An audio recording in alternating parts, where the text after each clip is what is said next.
Just quickly before I hand it off to Cindy, my name is Julia Pasantino. I'm the ZAPP Communications and Support Coordinator. I run our monthly webinars as well as our ZAPP Connection series if you've been to any of those.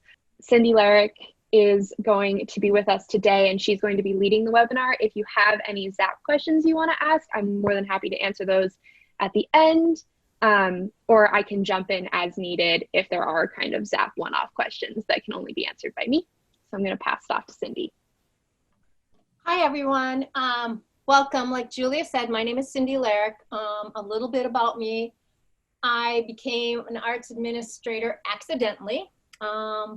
Way back when, I used to run sporting events, mostly on inline skating races, running, triathlons, bicycling, skiing, that type of thing. And I decided when I hit a certain age that I did not want to work every weekend. So I got a job as a business manager, like a little city manager in uptown Minneapolis. And they had an art festival. On this art festival, I had to learn how to manage that completely. Found out that I really loved working in the arts. I was in uptown for about 10 years. During that time, I also, for 3 years, co-produced the Main Street Fort Worth Arts Festival. Then I went out to Seattle to work for Seafair in 2007, when we were gonna start an art festival for the city of Seattle, and the recession hit.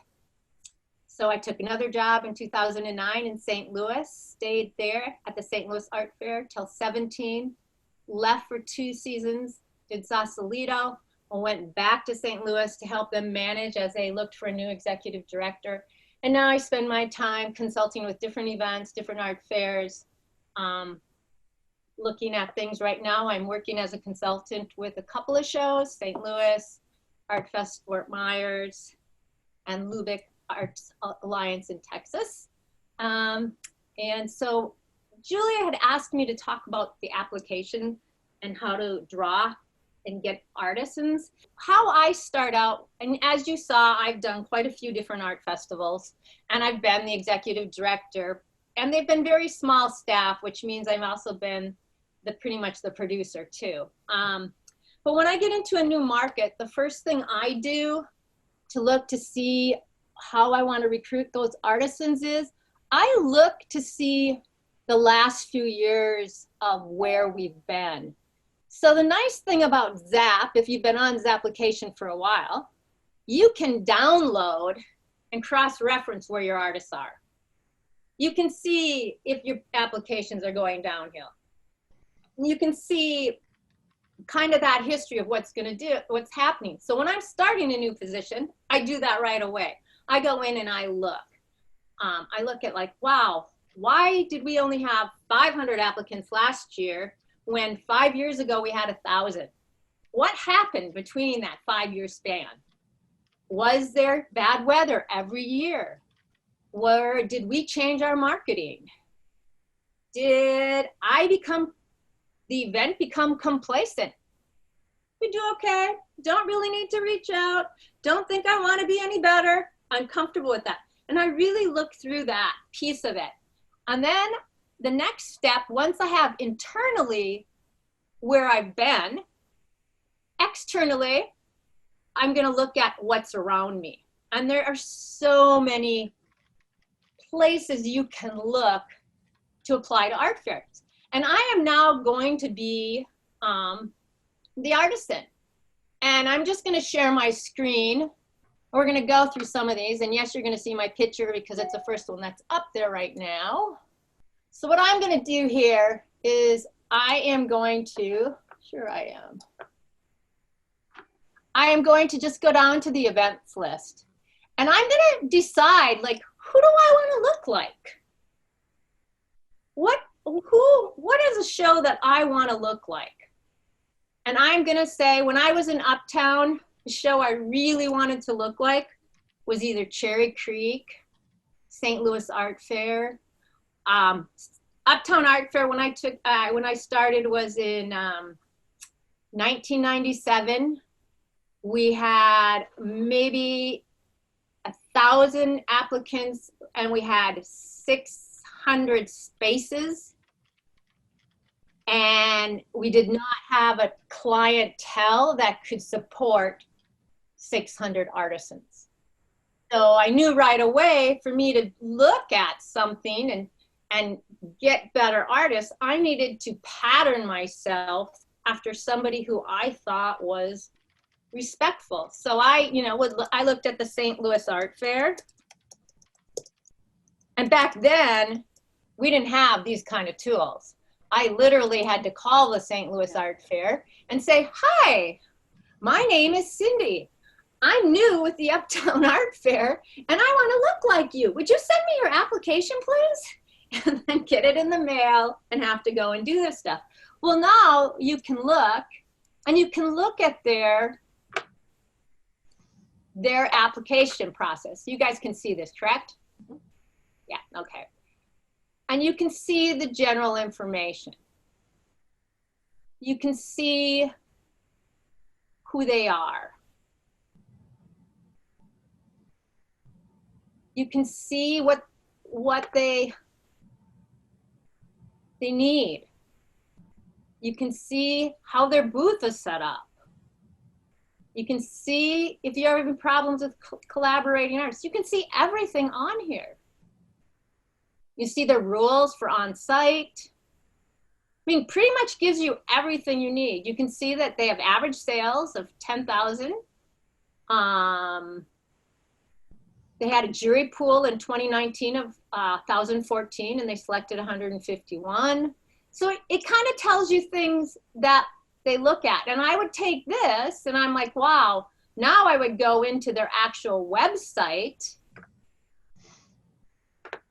and I would go to the website and actually look at their gallery of artists. But back then, I'd have to get a program. I would call and ask them for a program guide. And I would literally have to look at the program guide and see artists that they had, and then figure out how do I contact that artist. And then I would make phone calls. And way back when, we didn't have all these tools. And so what we have right now for the show director is an education right here of research. You can do it from ZAPP. You can go to Call for Artists. This is ArtLinks, Call for Artists. These are all their applications for the artists. You can go in here and you can figure almost everything out. You have their email, you have what people are wanting. Well, right now when we're looking at these, a big question is, what are we gonna do? Everybody's quick to get the vaccine. My niece is a healthcare worker in a large hospital in the Twin Cities, and she's not gonna be able to get her vaccine until the 30th. And she's a healthcare worker. I don't know if you did any of those tests. I'll be able to get mine sometime in June or July. I'm so way behind the list that I'm not gonna get mine very fast. But what are we gonna be doing for all of these COVID things? And I thought it would be interesting to see what people are saying, because as an artist, this is where they're gonna look. And what is the question everybody wants on their mind right now? What is going on with the artisans? What are they asking? What's the first thing they're gonna say? So what are you gonna do it for COVID? What are your plans for COVID? Do you have plans for COVID? And if you're not upfront about it, they're probably gonna pass you by. Are you know? And so you wanna take a look at what's going on. Let's just look at, I'm just picking the first one, it's Lohmeyer. There's no preference, I haven't looked at this. I'm just gonna see what they do. Okay, can you see that? Lohmeyer, is that, yeah. So here it's gonna talk a little bit about theirs on Call for Artists. Just gonna go through here, tell a little bit. If I'm an artist and I'm wanting to look at this, I wanna know what's gonna go on for the show. I've got a piece of that. They're talking about we're hopeful. Let's see if they have anything on the art festival. Okay, I can apply now. And now this is gonna bring us over to the ZAPPlication site, I'm pretty sure. and it's going to give us the information. Right up front, it talks about COVID-19 updates. Talks about if the government is going to change it and mandate it. What's going to happen? What if it results in a cancellation? The fair will be moved to an online format. All artists who have been juried and accepted will be eligible to participate in the online. Then right here, you see at the bottom, details are subject to change if the annual art fair moves to online. They talk a little bit about possibly it's just going to online. If booth pays have been paid at the time of cancellation, the booth fees will be refunded. Well, this kind of gives everyone the thought process of what's going to happen. One of the questions that's happening right now with artisans is, what does going online mean? What is that going to do? And I'm going to talk a little bit about going online. If you're going to put online on your application and they're going to apply and then they're going to get in and they don't know what their online piece was, they may want to withdraw right away. Or if you put your application on online and you say you're going to jury and you're stuck in this limbo of do we jury, and you don't jury, and you didn't spell out where that jury fee is going to go if you don't jury, they may not even apply. Yeah. So you have to be very, very, very specific right now with what's going on with COVID. I told you I was working with Art Fest Fort Myers. Art Fest Fort Myers is doing a virtual show and hopefully an online show. A virtual show, you have to be on both. So if you are in the show, in the prospectus, it details where you have to partake in both if you're accepted. You don't have a choice. Because of our language being somewhat vague, and I can pull that up for you, we are getting questions now because we have chosen the platform of Eventany. Eventany has its own checkout process. Eventany takes 5% of sales and a percentage of the 2.9% for the credit card, and I think it's 30 cents a transaction. Artists are having a hard time understanding, why do I have to be on another platform when I have an online store? Why don't you just say up front, this is a 5% commission show? And so we were not specific in our contract, and we're having right now to do a little bit of backpedaling. We also, in our language, are specific about if we cancel the show, we have an online, in-person show, we have a rain date. And if we can't do it then, we're not refunding the money because we provided you X, Y, Z. But when you look and you go in and you look at some of the applications and you're trying to get more, you want to be specific. You want them to know that you have thought this out and you have gone. And right now, applications are running behind schedule. You're not alone. And a lot of it is, a lot of shows are not even opening it up because they rolled everybody over. There are the few shows that started in probably last year in February. I think the probably first part of March were the only shows that went on last year. The larger shows, and there's been a lot of scrambling. So with your application process on ZAPP, you want to be clean. You want to be clear. You want to be kind of as most you can with COVID, a little bit, if we can't go on, here's plan B, here's plan C. We're going to refund your money. You want to put it in your contract. You want to put it in your legal parts of ZAPP. So when we go to a ZAPPlication profile, I'm going to bring in another one here.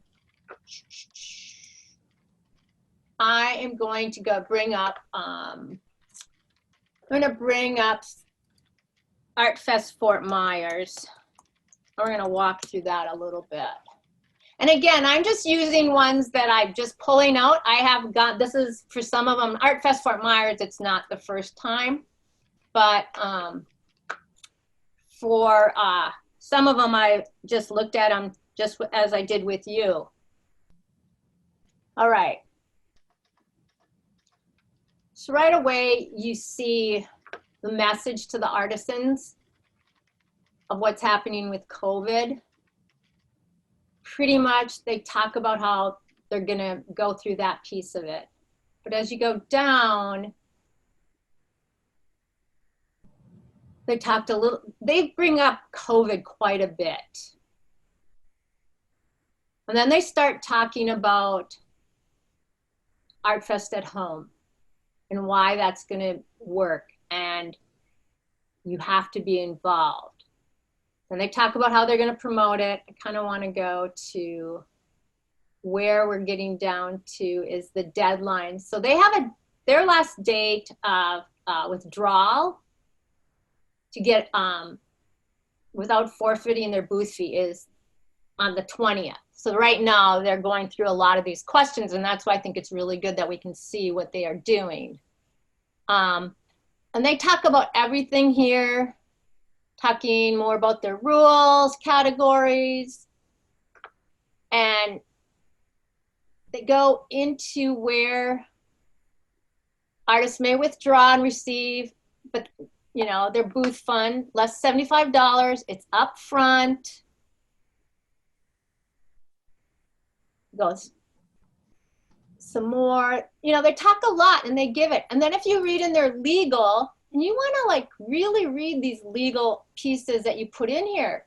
I think this is the hardest place to find is a legal agreement. And right away it says, I understand there are no refunds or rain checks due to inclement weather or other acts of God or any other reason except as noted in the rules.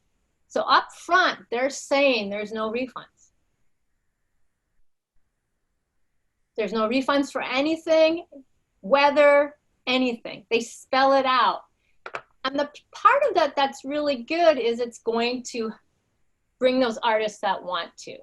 So now you know your application looks like somebody you want it to be like.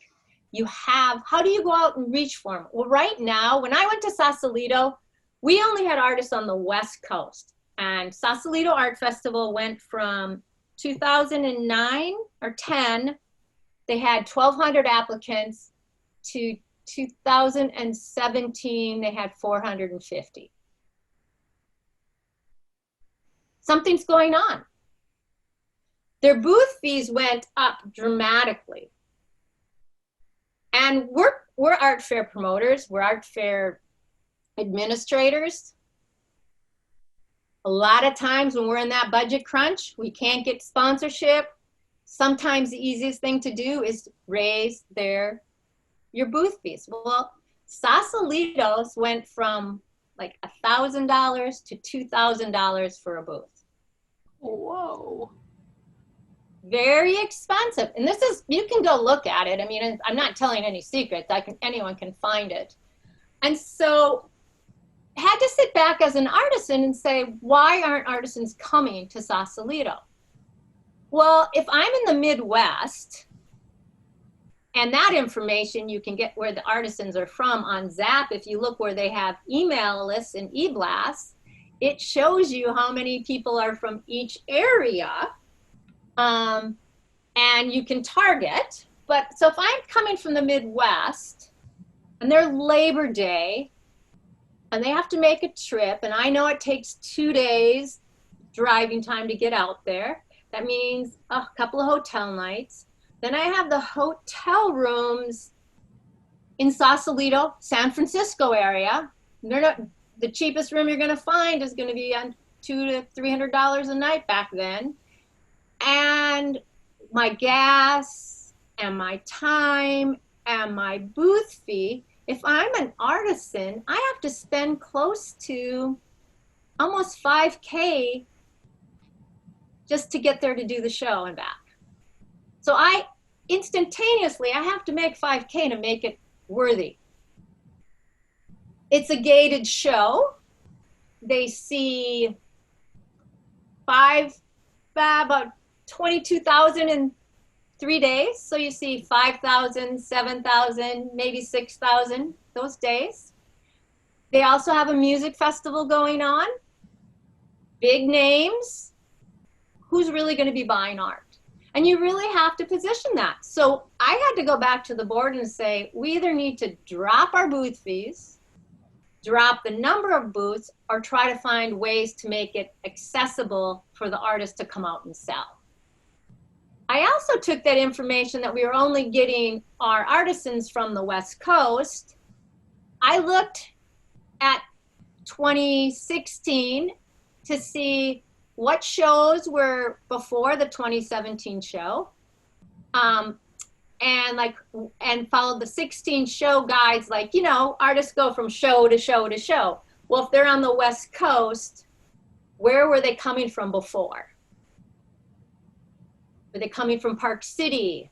Were they coming from maybe Bend? Where were they coming from that they were doing the circuit? Or where did they go to after Sausalito? So I could kind of tag, like, well, there's a bunch of them I knew that went from Sausalito to St. Louis. Well, I kind of sent some invitation little emails like, hey, have you ever thought of this show? I wrote to the artists I want. I picked up the phone and called some people and said, hey, do you ever want to come to this show? Do you understand? Why won't you come? What's the biggest obstacle? What if money wasn't, what could I do to make it easier? And that gave me a research of knowing why. Then I also went on to Facebook and targeted.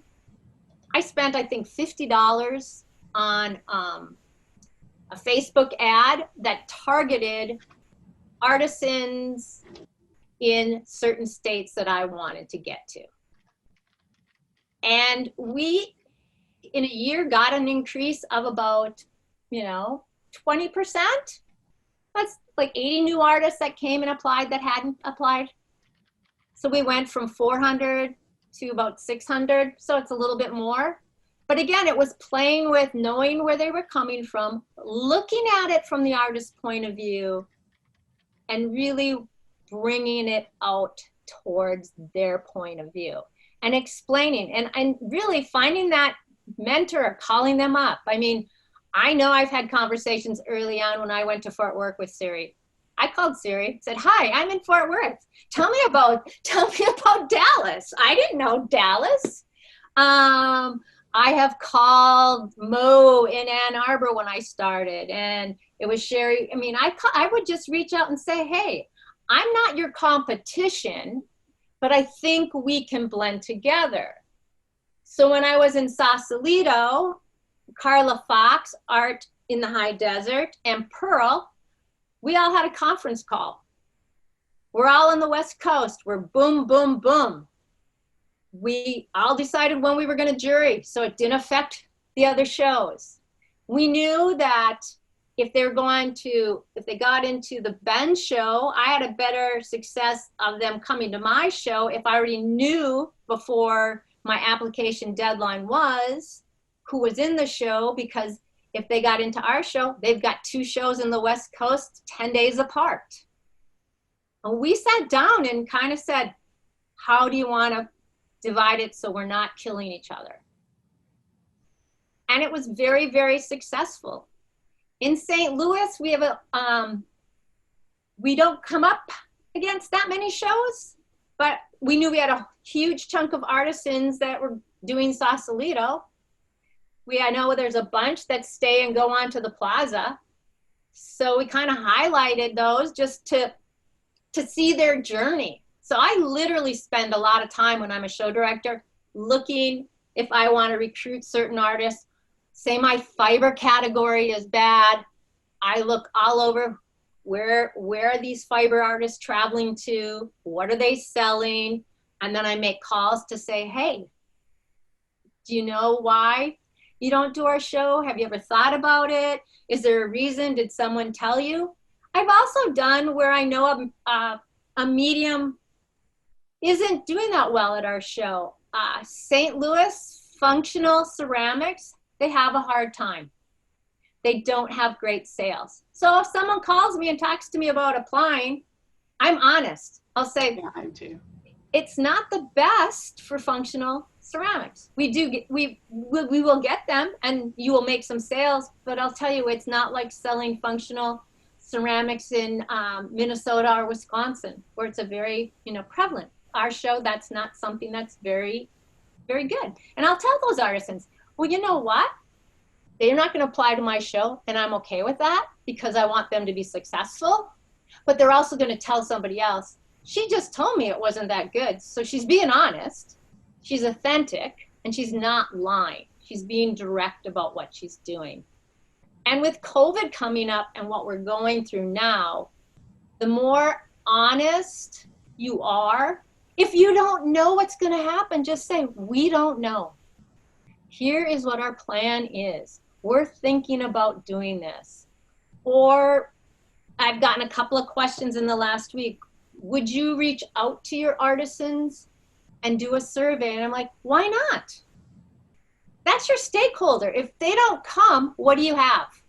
Sarah, okay, Sarah, what do you have? All right, so in a few minutes, in 20 minutes, I am fixing to get on a Zoom call with all of our 2020 artists. And so we planned 2 different times, today and tomorrow, to get on a call with everybody that can make it and just give them an update on what Cottonwood is doing or not doing, or what we're thinking about doing but hasn't gotten approved yet, da-da-da-da-da-da. But I'm going to be totally upfront with them and tell them exactly what's going on. And if they need to, apply to another show that's that same weekend, I don't want to stop them from doing that if they're thinking that Cottonwood might happen, because I don't know right now if Cottonwood's going to happen. I just don't know. So, and there is nothing I can do about not knowing at this point, because I've got people above me that are going, we don't know yet. So that's what we're doing. So if I hop off, that's where I'm going. Well, I'm going to ask you a question on that piece. How do you feel about making that call? How do you feel about doing it? About if we do it? No, just making the call and telling them. Don't you feel I feel great about it. Yeah, it's going to bring you closer.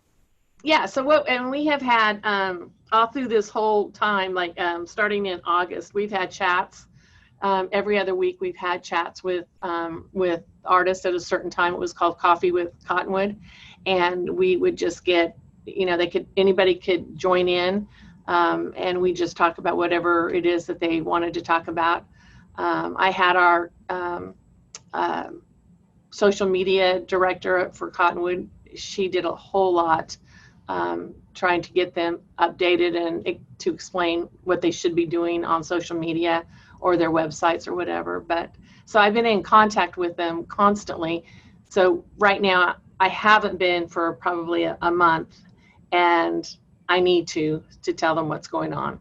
So no, and I think and I think that's what you have to do. I think the hardest part right now is we don't know. No, I don't. And it can change tomorrow. But if we're going out to take some dollars, we need to have a plan for what if it doesn't happen tomorrow, or what does tomorrow look like. So I just had a meeting with St. Louis. They're planning to go in September. They have a totally different site because of construction. And we were talking about, they were like, well, all the booths become corners now, the way that they have to reconfigure. And we were talking about price increases, and mine was like, why? You don't even know who's going to come. I mean, we don't even know if the people are going to come. We don't know if each community is going to have to require a vaccination card, or if they're still going to be uncomfortable. I mean, I think, isn't it 40% of the population said they do not want to get the vaccine? It's pretty high. Yeah. I mean, I don't know. What is everybody else doing? Cindy and Lenexa, we are right now. We're planning. We're one of the ones that rolled over and took our 2020 artists, and they're going to be given a spot at the 2021 event if they wish to have it. And then we'll fill any vacancies with new or waitlisted artists. Right now, the show is scheduled for May, that first Saturday in May. So we're still planning on doing it, but we know that, that could change. And so that's what we're sharing with everybody. And then we're also telling them that, they'll get their booth fee back. Well, let's see here. Yeah, if they pay a booth fee by then, they'll get that returned if we have to cancel. And how are they responding? They're responding very favorably to that. I did a survey like you were talking about earlier. I did a survey a couple of months ago just to kind of get a sense of what artists are thinking about. Would they like to return to our show, that kind of thing.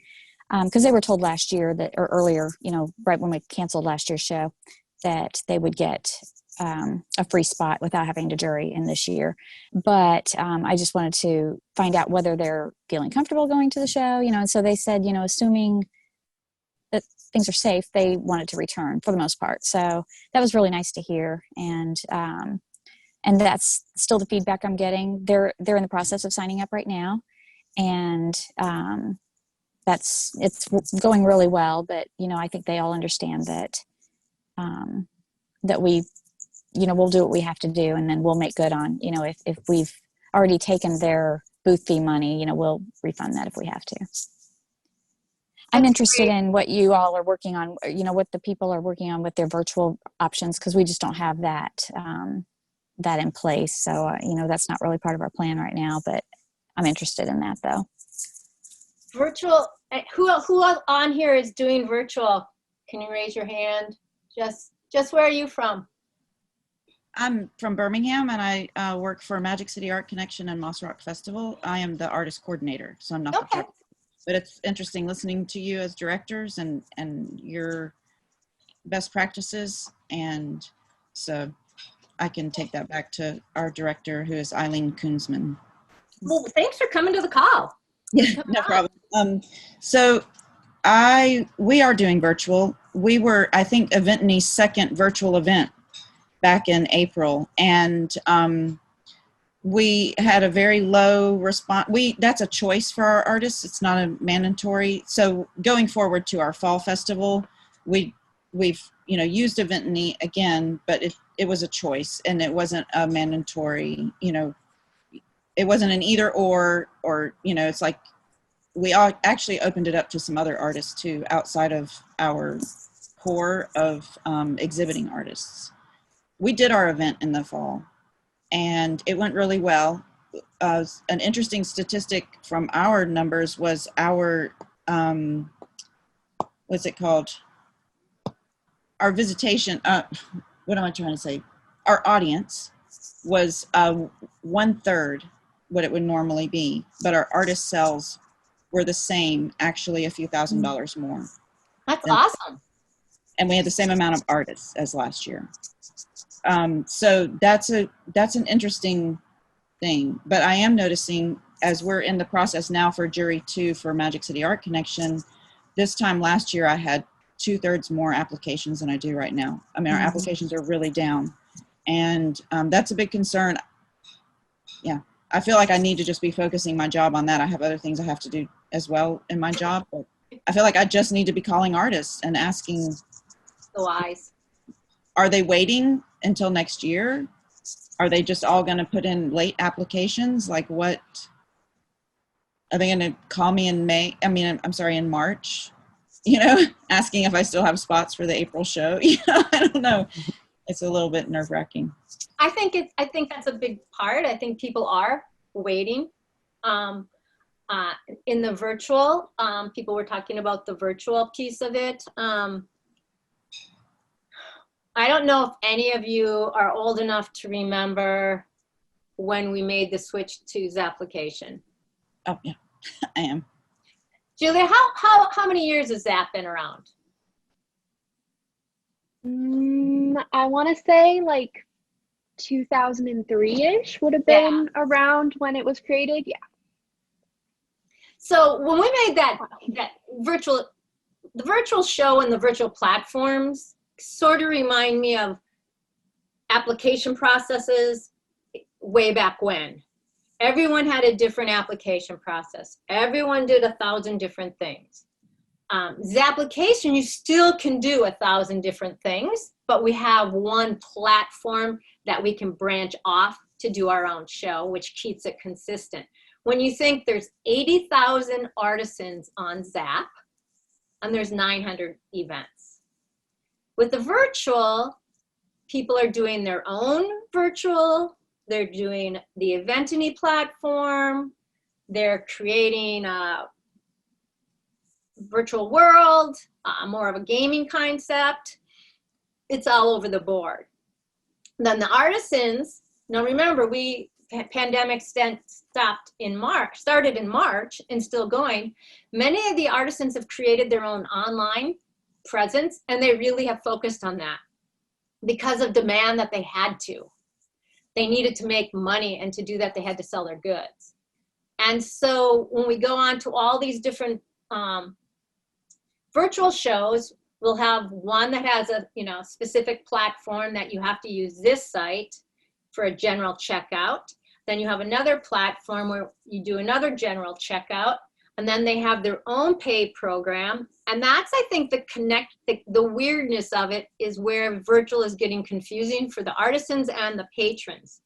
The other thing the artisans look at is, well, traffic goes, if you do a virtual show, just put a link up. And realistically, that's just doing a search, basically, a Google search. There's no engagement.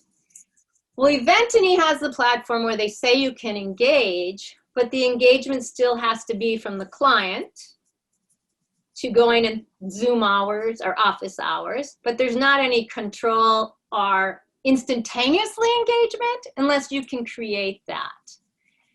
Most of the attendees are consumers when they're buying, if they're of a certain age, are very uncomfortable going in and giving 75 people different, credit cards. They're comfortable with like the Amazon showcase of one shop, similar to ZAPP.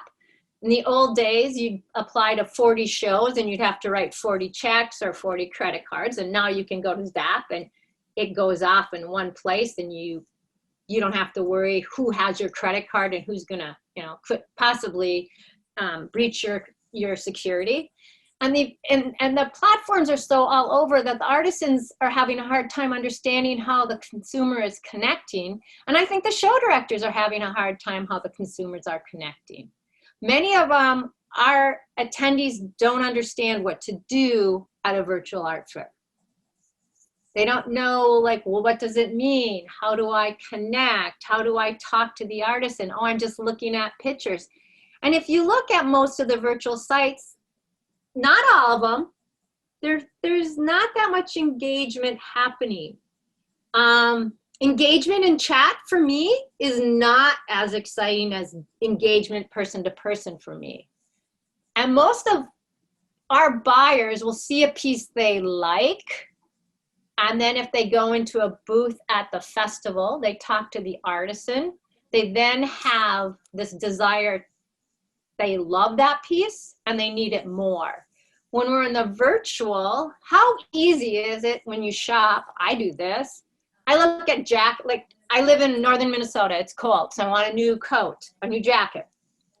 I put 1,000 jackets in my 500 different shopping carts and leave them there, and to this day have not clicked yes, because there's no sense of engagement to make me make it happen.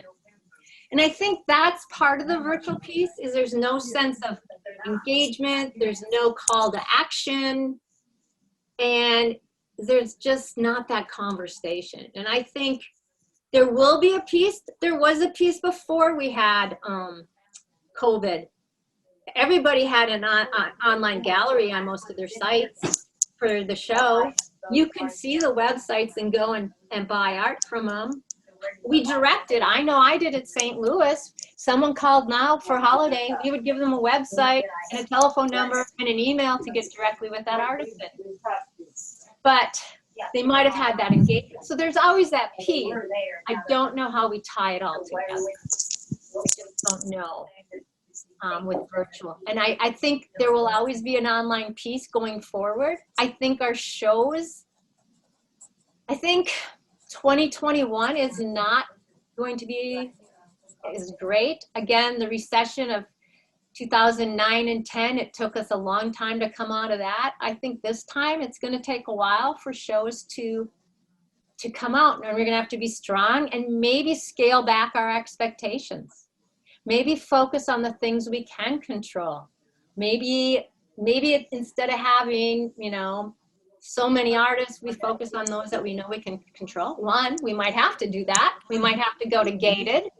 And we may get some new metrics that will help us go that way. But I think 2021 is going to be a year that you either say it's okay not to do anything, or your expectation of what's happening is pretty flat, and you focus on 2022 and what's going on. Can the industry survive? I hope so. I enjoy this industry. I can't guarantee it because I don't know how many of you have heard of artisans that had to go get jobs or start a new career, or how many shows are going away. I mean, I don't think I'm the only one in this place that has heard that. Anyone else have any comments on virtual shows and moving forward? I just have like one thing I want to share, because we've actually talked about virtual events quite a bit in ZAPP, as you can imagine, as they became more of a thing. We actually have an artist on our oversight committee that we were talking to about virtual events earlier this year. And one of the things he wanted to mention was that some artists don't enjoy the one shop. So it's kind of complicated, right? Because you've got the patrons who would much rather do one-stop shops.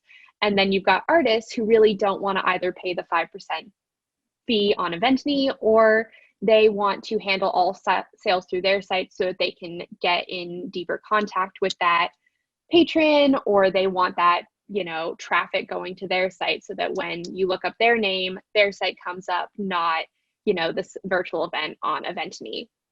So it might vary depending on what type of event you're hosting and what type of artists you have, but that is a consideration just as you're moving into a virtual space. If you're considering moving into a virtual space, that you may have artists that prefer to handle all transactions on their site and don't want to have that one-stop shop that you're looking at. Definitely a complicated thing. And if anybody wants, we have 2 discussions on virtual events that we did in ZAPP Connections, and I've got results of the survey we did with Cindy on the artist's perspective on virtual events that I can share. Yeah, I mean, it is a big part. I mean, I spent this morning talking to a couple artists about the one shop, and I said, well, here's another way you can look at it is, for this one weekend, you're doing that. And if they buy from you, you now have all that information to connect farther and show them more.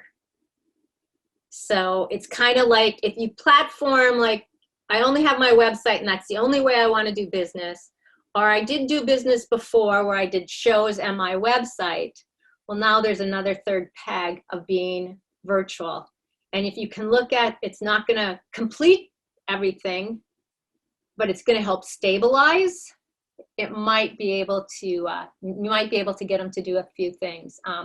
I'll see next week in Fort Myers what happens. There is something on the forum. There was about this. I know there's always art fair review and those ones that are just for the artists. I know there's something on this about that, but I don't have access to it. I think, you know, again, as you move forward, don't be scared to call your other show directors.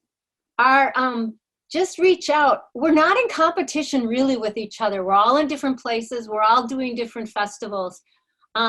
Having done 4 fairly large festivals, I will say every one of them was unique and different in their own way. And I had to approach it in a different and unique way. What I did in Uptown, I wouldn't do in Fort Worth. What I did in Fort Worth, I wouldn't do in St. Louis or Sausalito. They were all very different. And my approach to making them all work had to fit into the realms of that community and the mission statement and the personality of the show. And we weren't in competition. Like none of those 4 shows did I ever feel I was in competition with anyone else, because there were artists that were going to come, were going to do good, and I knew I could get them if they could make the trip, but I wasn't taking away sales from anyone. I wasn't taking away sales from any other show director. I was just strengthening the industry if we work together to make all of us more cohesive of what we were doing and complementing, to tell them, well, hey, you didn't get into my show, but I know this show is really good and it's very similar and here's what it is. But I reached out when I first started, or even now I reach out. I mean, I'll call someone up and say, hey, what are you doing? I called Sari up. I have a client. They want to know, what you guys are doing? And she's like, Cindy, we don't know what we're doing. I said, well, that's what I needed to know, because that's what a lot of the shows want to hear. We don't know. We sit in our offices and we're sort of a lonely group because we don't have someone in our town that does the same thing as we do. We're kind of by ourselves, and that's why you got to reach out. You know, in the old days, it was pick up the phone and call. And I have been amazed. Every time I've called and asked for help, I've gotten it from so many shows and so many people. But just reaching out, and you know, ZAPP is a great resource. I mean, I was shocked that you could go in for the e-blasts and see exactly how to target them for those states and where they are. It gives you just a killer of doing it, and it's fairly inexpensive, really, when you look at it. Great way. Facebook is another way to just reach out and get to know the shows around you. Make the artists want to come to that area. One Shop Wonder is, you know, it's hard. There's a show, and the show was surprised that they weren't the artist's first requests. They really in their head thought they were. And when shows started to fall all around the season this year, they were shocked that, because they were the only ones going to go in a certain area, and all the artisans started canceling. And the reasons were COVID based, but it was, I can't afford to do your show if it's the only show I drive out to do. I need to have something on my way and coming home to make it feasible for me to get in the car for 2 days. And I think that's something we have to take. We have to put ourselves in the eyes of our customer. With that, we have about 5 minutes. I know everybody's busy. It's the Thursday before Thanksgiving, and we've all got to go to where we can go, if we can go out and shop. As always, feel free to send the ZAPP team an email. Cindy wants me to give out her email. I'm fine. Yeah, okay, cool. Then I can also pass you along to her if you don't already have it. Otherwise, thank you guys all for coming and attending this webinar, and hopefully I'll see you in a future one. Thanks, everyone. Thank you for your time. Happy holidays.